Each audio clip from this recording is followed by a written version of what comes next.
Oui, shalom, peuple de Dieu, que Dieu vous bénisse. J'aimerais partager avec vous quelque chose sur les surnaturels. Alors, je vais essayer un peu de partager avec vous, juste en bref, quelque chose qui va vous booster afin de comprendre ce qui se passe dans le monde du surnaturel. La première des choses, vous devez comprendre que le monde du surnaturel est partagé dans trois grandes parties. Le monde du surnaturel. Quand on parle du monde du surnaturel, nous sommes en train de parler sur les mondes des esprits, les mondes invisibles, un monde qui est au-dessus du naturel, un monde qui n'est pas visible, qui n'est pas palpable. C'est un monde à laquelle vous ne pouvez jamais entrer avec votre physique, mais c'est un monde à laquelle vous entrez spirituellement. Vous activez spirituellement pour travailler dans ce monde-là. Alors, ce que vous devez savoir, le monde du surnaturel n'est pas un monde à laquelle tout le monde peut entrer comme ça sans maîtriser les choses. Vous êtes appelé d'abord à maîtriser les choses, à apprendre les choses du surnaturel avant même de vous plonger dans le monde du surnaturel. Parce que les gens ont tendance à connaître le monde du surnaturel cependant qu'ils ne comprennent pas comment fonctionne ce monde. Alors, en première position, vous devez savoir que le monde du surnaturel est partagé en trois grandes parties. Il y a la première partie, le premier niveau du surnaturel, du monde du surnaturel s'appelle le ciel physique. On appelle ça le ciel physique. Dans un autre terme spirituel, on appelle ça aussi la première dimension. La première dimension, ou soit le premier monde, ou soit le premier ciel. Donc ça s'appelle comme ça dans ces trois catégories. Si vous allez quelque part, vous trouvez une personne, lorsqu'il enseigne, il vous parle du premier monde. Vous devez comprendre que le premier monde signifie le premier ciel. Et le premier ciel aussi signifie la première dimension. C'est comme ça. Alors, le premier ciel, ou soit la première dimension du surnaturel, c'est ce qu'on appelle le monde physique, ou soit la dimension visible, le monde visible. C'est un monde, c'est une dimension. Mais cette dimension, elle n'est pas invisible, elle est visible, elle est palpable. Alors, le premier monde du surnaturel que nous avons, c'est un monde du surnaturel, mais dans son état visible. C'est ce qu'on appelle le physique. Parce que au premier niveau de physique, il y a des esprits qui opèrent là-bas, dans notre monde ici, visible. Il y a des esprits qui travaillent ici. Et ces esprits-là sont condamnés d'opérer ici. Et même si deux esprits peuvent être de différentes dimensions, mais leur champ de bataille, leur lieu d'application, leur lieu de faire fonctionner ces pouvoirs-là, c'est sur notre dimension visible. C'est sur le monde physique. C'est là où toutes ces opérations se passent. Alors, en dehors du premier ciel qui est le monde physique, ou soit la première dimension, nous avons le deuxième ciel. Le deuxième ciel, c'est ce qu'on appelle la deuxième dimension. C'est ce qu'on appelle le deuxième monde invisible. Alors, dans le deuxième monde, c'est là où maintenant nous trouvons le siège général de Lucifer. Lorsque Lucifer a été précipité au ciel, la Bible dit, lorsqu'il tombait, il faisait sa chute, il a installé son gouvernement, il a installé son administration au niveau de l'espace, dans les heures. La Bible dit d'autres esprits sont tombés et restés dans les airs, et d'autres se sont précipités sur la terre. Alors, parmi les esprits qui prennent contrôle de l'espace, ils ont formé là-bas le deuxième monde, à laquelle dans le deuxième monde, dans le deuxième ciel, dans la deuxième dimension, c'est Lucifer, c'est le diable qui contrôle et qui coordonne les choses. Alors, le deuxième ciel, ou soit la deuxième dimension, le deuxième monde, c'est là où tous les esprits se rencontrent là-bas. C'est le lieu qu'on appelle monde des esprits. Monde des esprits, spirit realm.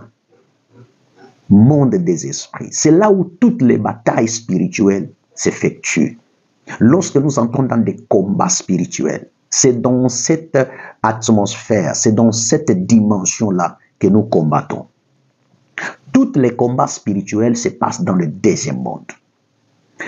Toutes les songes que vous faites, elles proviennent du deuxième monde. Tous les rêves que chacun de nous fait chaque jour, tous les rêves que nous rêvons là, elles proviennent du deuxième ciel ou soit du deuxième monde, qui est le monde des esprits. C'est pourquoi on appelle ce lieu le monde des esprits. C'est un monde où tous les esprits en général se rencontrent là-bas. Que ce soit les esprits négatifs ou soit les esprits positifs. Tous se rencontrent là-bas. C'est là-bas que les choses se passent. Il y a quelqu'un qui va me dire que non, il y a des esprits qui sont sous la terre, je ne sais pas, dans les tombeaux. Il y a quelque chose qui échappe aux chrétiens. Il y a un problème avec la compréhension des choses avec les chrétiens, nous les enfants de Dieu. L'homme a trois parties dans son existence. Il a le corps, il a l'esprit, il a l'âme. Lorsque quelqu'un meurt aujourd'hui et qu'on va l'enterrer, lorsqu'on va l'enterrer, on va poser son corps, c'est son corps, son cadavre, c'est celle qui sera enterrée dans le sol. Son âme et son esprit n'est pas cloué dans le sol. Non, non, non, non, non. L'âme ne meurt pas, l'esprit ne meurt pas. Pendant que l'homme meurt, aujourd'hui, vous devez savoir que son corps va commencer à se décomposer. Lorsque son corps va commencer à se décomposer, les trois parties, chacun va retourner dans son camp.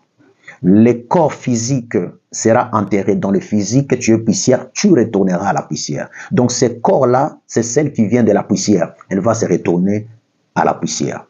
Maintenant, l'âme de la personne ne restera pas là où il y a le corps. L'âme de la personne va retourner dans le monde des esprits, dans le deuxième monde. C'est là où maintenant l'âme de cette personne va aller.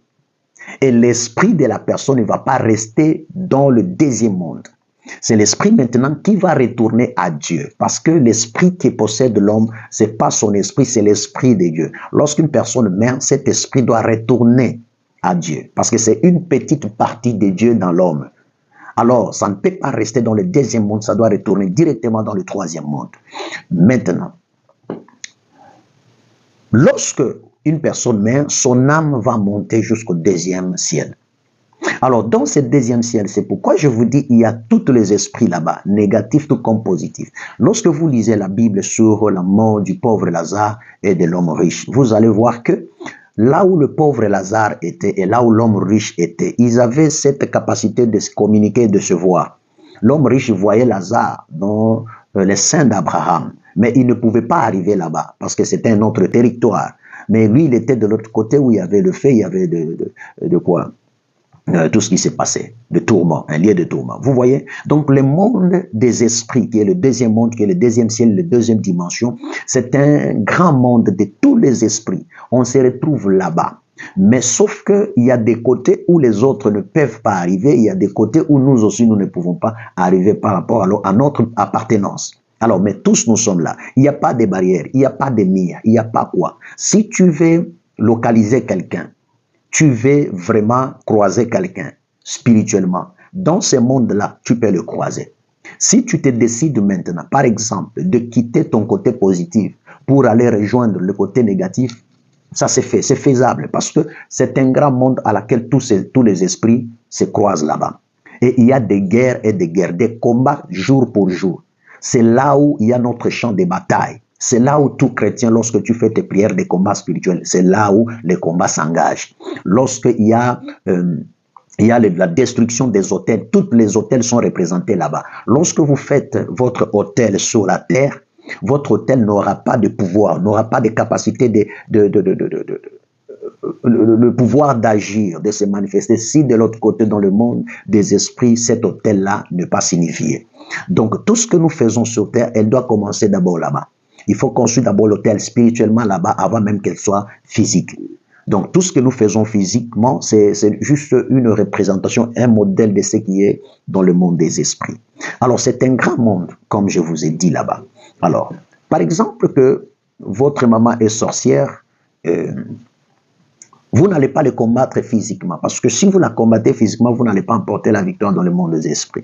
La première des choses, vous allez engager le combat à partir du monde des esprits. C'est pourquoi vous pouvez voir que la nuit, quand vous dormez, vous rêvez que vous êtes en train de vous battre avec une personne et du coup, vous lui donnez un coup à la poitrine, c'est pas à la hanche, et la personne a mal là-bas. Et quand vous vous réveillez les matins comme ça, la personne à qui vous avez frappé, il vient vous dire qu'il a mal à son corps. Il n'arrive peut-être même pas à se réveiller. Vous-même, en tant qu'une personne spirituelle, vous devez comprendre que c'est le coup que vous lui avez donné dans le deuxième monde qui commence à se manifester dans le premier monde, dans le visible maintenant. Parce que dans l'invisible, dans le deuxième monde, tout ce que nous faisons là-bas qui sont invisibles finit par se révéler physiquement dans le monde visible. Alors, c'est ainsi.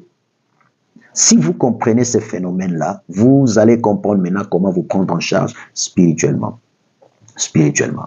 Vous allez comprendre encore, avant de terminer, que Daniel priait sur la première dimension, le premier monde, le premier ciel. Il a fait de prières. Il a formulé ses requêtes. Alors, Dieu a entendu ses requêtes au premier jour même de sa prière. Alors, Dieu a libéré un ange. Cet ange-là que Dieu a libéré n'est pas l'ange du deuxième ciel, n'est pas l'ange du deuxième monde. C'est l'ange du troisième monde. Parce que les anges du troisième monde, les esprits du troisième monde ne sont pas au service du diable. Ce sont des esprits, ils sont purs. Ce sont des esprits qui sont au service de Dieu uniquement. Au troisième ciel, un démon ne peut pas entrer là-bas. Au troisième ciel, le diable ne peut pas entrer là-bas. Au troisième ciel, c'est Dieu lui-même avec son organisation. Et puis, ce que vous devez savoir, un esprit inférieur, quand on parle d'un esprit inférieur, c'est par rapport à ces trois dimensions. Un esprit inférieur ne peut pas aller opérer dans le niveau supérieur. Ça ne va pas passer. Il n'a pas cette capacité-là de pénétrer dans le monde supérieur. Mais un esprit qui est déjà dans le ciel supérieur, dans le niveau supérieur, dans la dimension supérieure, lui, il a les bâtons de pouvoir d'opérer dans le monde inférieur. Cela veut dire, les anges, les esprits, les petits sorciers du premier monde ne peuvent pas travailler, opérer dans le deuxième monde facilement. Au moins qu'il soit un esprit du deuxième monde, maintenant qui vient opérer sur la terre. Alors, beaucoup plus de majorité des esprits qui travaillent sur la terre physique ici, ils proviennent du deuxième monde. Beaucoup de majorité. La majorité. Quand il s'agit seulement de la spiritualité invisible, sache que cette personne-là déjà, il travaille dans le deuxième monde. Alors, comme il est du deuxième monde, c'est ainsi qu'il vient opérer dans ce monde physique. Mais pour nous, les hommes de Dieu, les enfants de Dieu, vous devez savoir que nous, dès notre origine, nous sommes esprits. Nous sommes d'abord esprits en dehors d'être physiques. Nous sommes esprits par l'esprit de Dieu qui est en nous. C'est pourquoi nous avons ce pouvoir-là de travailler, d'opérer dans le premier ciel, d'opérer dans le deuxième ciel et d'opérer même dans le troisième ciel si vraiment Dieu t'accorde le pouvoir. Parce que une fois que vous opérez dans le troisième ciel, vous devenez maintenant dans l'extase. Là où Paul a dit, l'esprit lui a transporté dans l'extase, lui a transporté dans le troisième ciel. Mais il ne comprend pas si c'était physiquement ou si c'était en esprit, il ne comprend pas. Mais il s'est retrouvé dans le troisième ciel. Alors, quelqu'un qui part dans le troisième ciel, il part par l'accompagnement d'un guide spirituel qui est un ange. Personne ne peut aller dans le troisième ciel sans être dirigé, guidé par un autre ange. Si Dieu a besoin de vous amener au troisième ciel, il va envoyer son ange. C'est cet ange-là qui viendra vous prendre du premier monde jusqu'au troisième monde. Parce que de vous-même, vous ne pouvez pas aller au troisième monde sans être guidé. Pourquoi? Parce que le deuxième ciel va vous arrêter. Il y a des principautés là-bas. Paul dit que nous ne combattons contre la chair et le sang, mais nous combattons avec les esprits dans les lieux célestes. Ce sont ces esprits-là qui dirigent les lieux célestes. Ces esprits-là contrôlent les prières. Ces esprits-là intercalent les enfants de Dieu à monter, à faire des choses, à se connecter avec le troisième ciel. C'est ça. C'est pourquoi ils sont là. Ils empêchent les enfants de Dieu, même tes prières. Parfois, tu peux prier une année, toutes tes prières sont bloquées là-bas. Peut-être tu fais des jeûnes, mais le pouvoir est limité là-bas. Donc, on peut te limiter là-bas, on peut finir ta carrière à partir du deuxième monde. Alors, vous allez comprendre que lorsque Dieu a libéré un ange venant du troisième ciel, la Bible dit que cet ange-là, quand il est arrivé au deuxième ciel, les esprits principautés du deuxième ciel l'ont barré la route pour qu'ils ne puissent pas descendre, aller donner la suite de la prière de Daniel. Ils l'ont arrêté dans l'espace, dans le deuxième ciel. Et il fit un combat. Il y eut un terrible combat dans le deuxième ciel pour que la prière de Daniel soit libérée. Et la Bible dit qu'il fallait que Dieu envoie un ange du troisième ciel. Un ange quitte le troisième ciel et il descend pour aller maintenant défendre l'ange qui a été bloqué au niveau du deuxième ciel. Et lorsqu'il a libéré l'ange qui a été bloqué là-bas, c'est alors que cet ange a eu maintenant l'accès de descendre jusqu'au premier ciel, là où il y avait Daniel, pour donner la réponse à Daniel. Vous voyez un peu ça? Donc, un ange du troisième ciel, il peut opérer dans le deuxième ciel et il peut opérer dans le premier ciel qui est le ciel visible. Mais un ange inférieur du deuxième ciel ne peut pas opérer dans le troisième ciel. C'est quasiment impossible. Ça ne peut pas se faire. Ça ne peut pas se faire. Alors, à chaque fois que vous êtes en contact, en communion, en fraternité avec le troisième ciel qui est le ciel de Dieu, Dieu disposera les anges à ton service. Il va mettre les anges à ton service afin que ces anges soient tes guides. À chaque fois que tu entres en prière, tu vas te connecter au ciel, tu vas aller visiter ton royaume qui est le royaume de ton Père.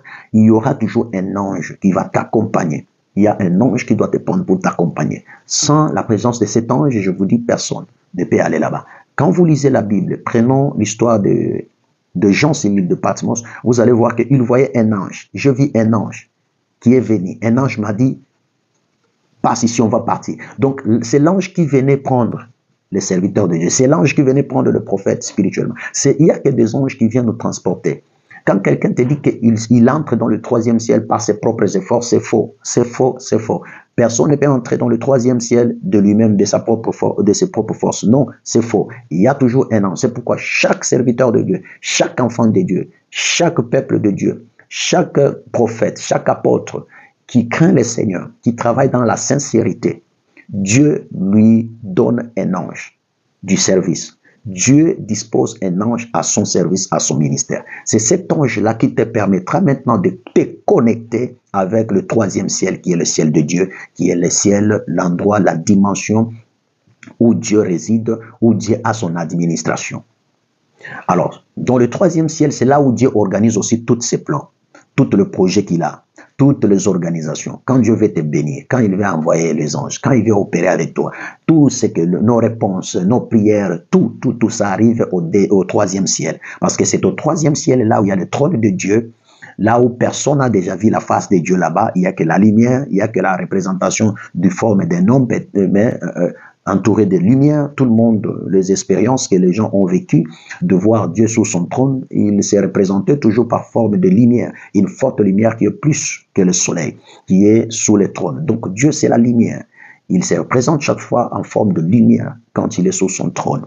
Alors, devant son autel, devant Dieu là, devant son trône, il y a l'autel de parfum. Sur cet autel de parfum, c'est là où il y a l'autel de parfum, c'est là où on sacrifie, on présente toute le prière des saints. Bon, c'est pas un problème, on va toucher ça prochainement. Alors, c'est là où toutes les activités spirituelles se passent. Mais c'est que vous devez savoir que le ciel n'est pas le demeure de Dieu. Le troisième ciel n'est pas le demeure de Dieu. C'est le lieu de l'administration de Dieu. C'est comme un bureau de Dieu. C'est comme une entreprise de Dieu, là où tout ça se passe. Mais Dieu lui-même, sa demeure est dans l'éternité. C'est pourquoi, en dehors du troisième ciel, je peux dire il y a maintenant l'éternité qui intervient maintenant. Donc nous avons l'éternité où Dieu reste Dieu seul là-bas. Où c'est Dieu qui contrôle tout. Maintenant, quand il veut opérer, Dieu descend aussi au niveau du troisième ciel. C'est dans le troisième ciel où il y a son trône maintenant de régner en tant que roi. Il règne en tant que roi. Avec des esprits, avec les anges, ils sont là-bas.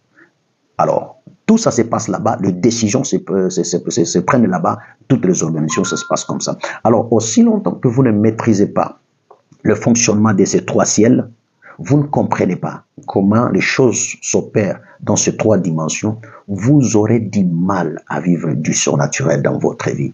Parce que le débit du débit, le débit, chaque fois que vous voulez débiter, commencer à monter dans le surnaturel, vous devez d'abord comprendre de la manière dont le monde du surnaturel est en train d'opérer. Que Dieu vous bénisse. Je vais revenir pour vous faire la deuxième partie de cette révélation.